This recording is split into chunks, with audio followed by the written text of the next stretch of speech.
Cordial saludo, mi nombre es Paola Andrea Hurtado Rojas y junto con mis compañeros Ingrid Juliet García Segura y Javier Palacios Perea vamos a presentarles los resultados de una investigación que nos pareció importante, no solo por la relevancia académica, sino porque habla de algo que vivimos día a día en las aulas, la relación entre los estudiantes y la tecnología.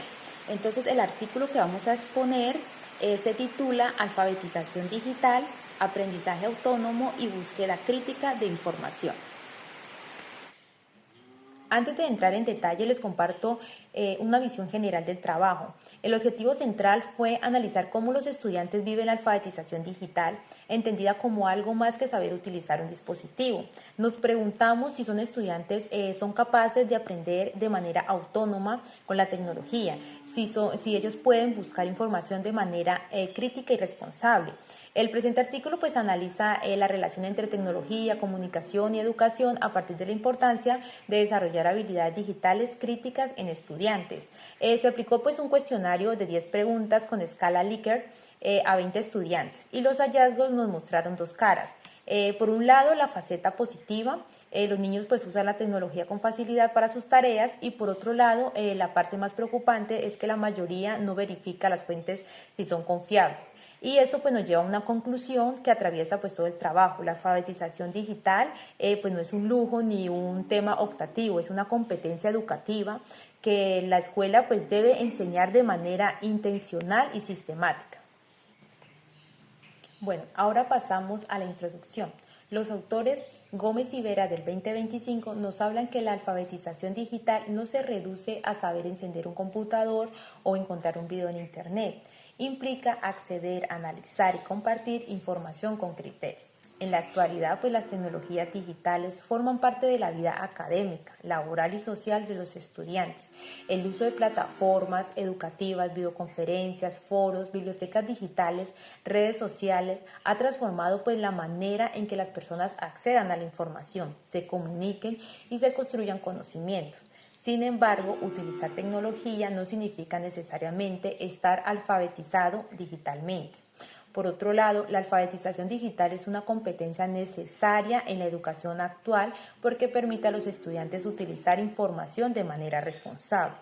El aprendizaje autónomo exige algo más que tener conexión a Internet y un estudiante autónomo decide cómo estudia, organiza su tiempo, selecciona sus fuentes. Y la búsqueda crítica nos dice que consultar no es lo mismo que saber. Por esta razón la escuela orienta el desarrollo del pensamiento crítico y el aprendizaje autónomo.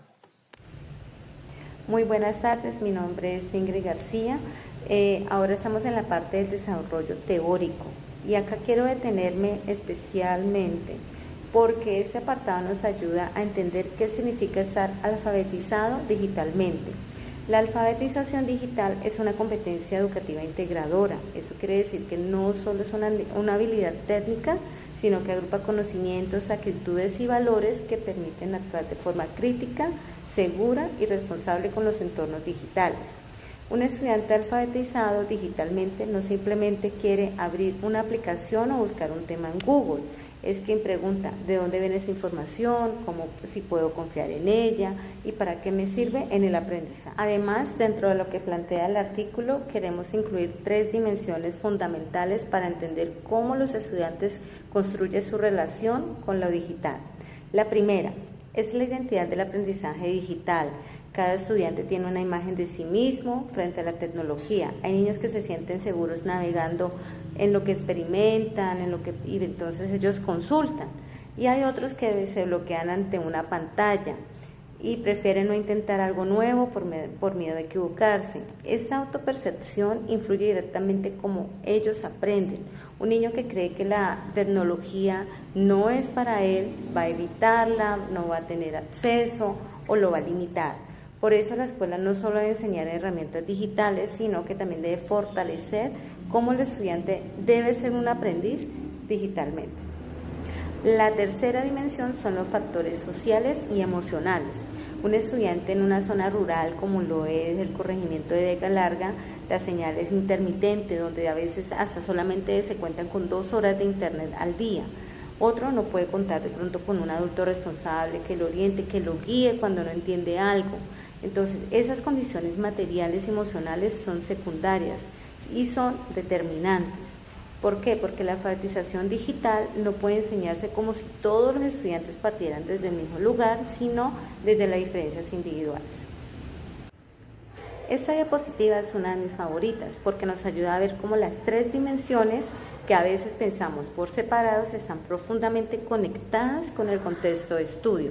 La tecnología, la comunicación y la educación no son tres mundos distintos, son tres fuerzas que se unen y se articulan generando lo que llamamos alfabetización digital crítica. Cuando esas tres esferas se cruzan, se produce algo poderoso.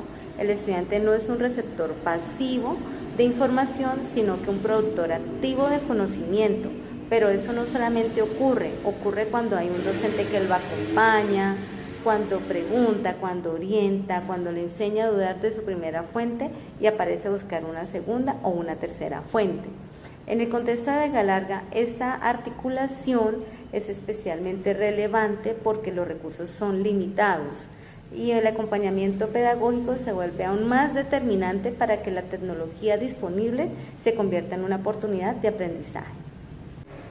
Ahora pasemos al estudio de caso que da vida a esa investigación. El estudio se realizó con 20 estudiantes de grado quinto de la institución educativa Emma Borrero de Castillo, ubicada en el corregimiento de Vega Larga, el departamento del Huila. Esta es una zona rural, lo que significa que los estudiantes tienen un acceso limitado a Internet y que muchos de ellos no cuentan con dispositivos propios ni con el acompañamiento familiar para sus actividades digitales. En ese contexto es fundamental interpretar los resultados. La arista que elegimos para analizar el caso desde la perspectiva de los estudiantes con tres ejes: el aprendizaje autónomo, la participación y la búsqueda crítica de la información. ¿Pero por qué los estudiantes? Primero que todo, porque ellos son los que finalmente determinan qué hace con la tecnología.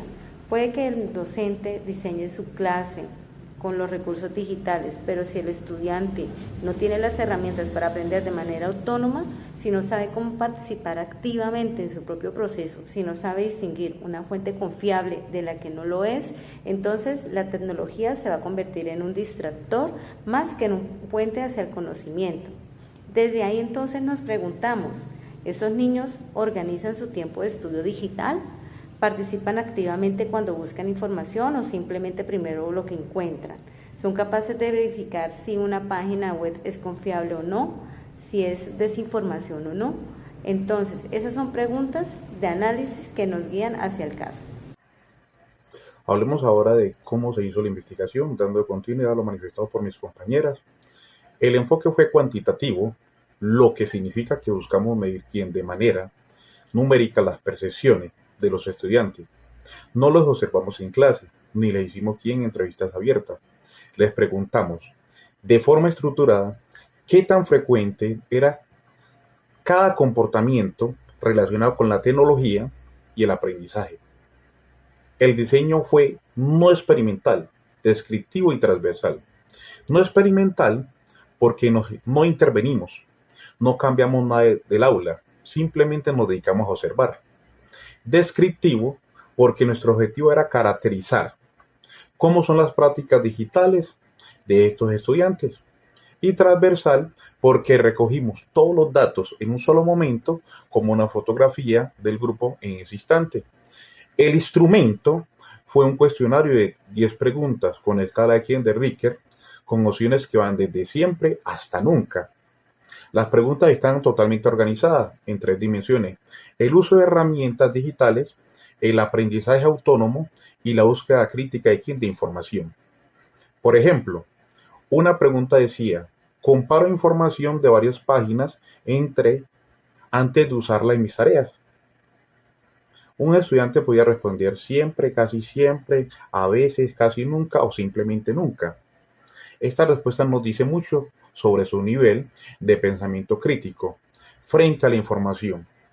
Y un aspecto que no podíamos dejar totalmente a un lado o de mencionar, dado que trabajamos con menores de edad, se contó con el consentimiento informado de los padres y todas las respuestas fueron tratadas de forma anónima y colectiva. Ahora bien, hablando un poco sobre los resultados, nosotros llegamos a los resultados y aquí es donde les pido que realmente pongan especial atención porque los datos nos cuentan una historia aquí muy clara. Cuando miramos el uso de las herramientas digitales, las preguntas de 1 al 3 y del 7 al 8, encontramos que entre 14 y 15 de los 20 estudiantes respondieron siempre o casi siempre. Es decir, la gran mayoría de estos niños usa aquí directamente el Internet para hacer tareas, buscar información en buscadores y aprende con videos y tutoriales.